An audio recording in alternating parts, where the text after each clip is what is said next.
Hey everyone, here at the Prospect Pad, excited to be joined by White Sox right-hander Dylan Cease. Had to think about that for a second because I saw Dylan when Dylan was Cubs right-hander Dylan Cease, but you stayed in Chicago area, long-term the goal. But congratulations on making it to the Futures game. Thank you. The question we've been asking everyone is so how'd you find out?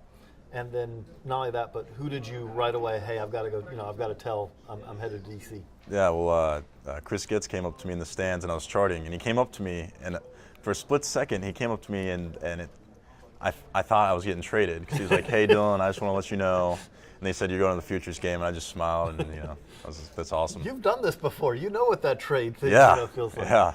Yeah. But so you find out you're going to the Futures game, who do you right away have to text or have to call to say? I think I texted my brother and my dad first, and then I'd have to think about that. I kind of kept it on the down low a little bit. They announced it, and I got to imagine that at that point you start hearing from everybody. Yeah. So it was exciting. Obviously, this is the goal. This is the long-term goal. Yeah. The big leagues. Yeah.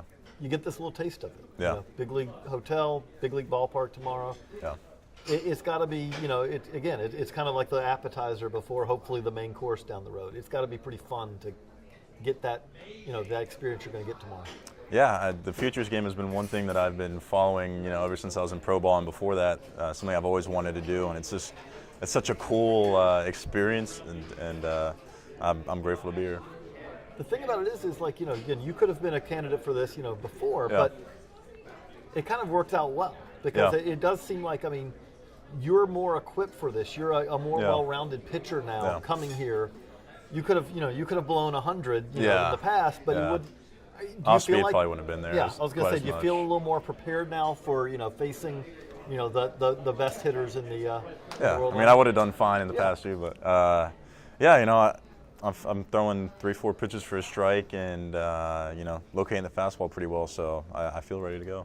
I was going to say, with that, like it does seem like the secondaries have really just the consistency. Is it the consistency more than anything that's really kind of taking a step forward? Yeah, it's I've been I'll have games where I throw 25 changeups and 20 of them for strikes, and the slider and the curveball. At the very least, I feel like I'm throwing my off speed for strikes, which is a good start, and then you can start bouncing it and doing whatever you have to with that. And obviously, fastball command is the biggest thing out of all that. But when you can put fastball command and then off speed together, it's it's hard to hit. Well, I do want to ask you, have a ball here, slider versus curveball, because some guys it's difficult, like keeping those two separated. Yeah. Like, how do you manage to keep those from kind of morphing into something in between? So my slider, look right there. Yeah. My slider's right there, and I'm just thinking fastball the whole way, and at the end turn it. And I just recently started throwing a knuckle curve. Oh. So it's actually on TrackMan. I think it's got 2 or 3 more inches of depth to it than my other ones, so that's been good. So the knuckle curve, the biggest thing is can you which again, it's your fourth pitch sometimes, so doesn't have to necessarily as much, but commanding that, throwing that at times. Yeah, I think the curveball is the most taken pitch, so if you can just throw it early for strikes and then bounce it, when you got 2 strikes, it's a hard pitch to hit. I also have to ask, you've always had a really good arm. Yeah. I've always had velocity.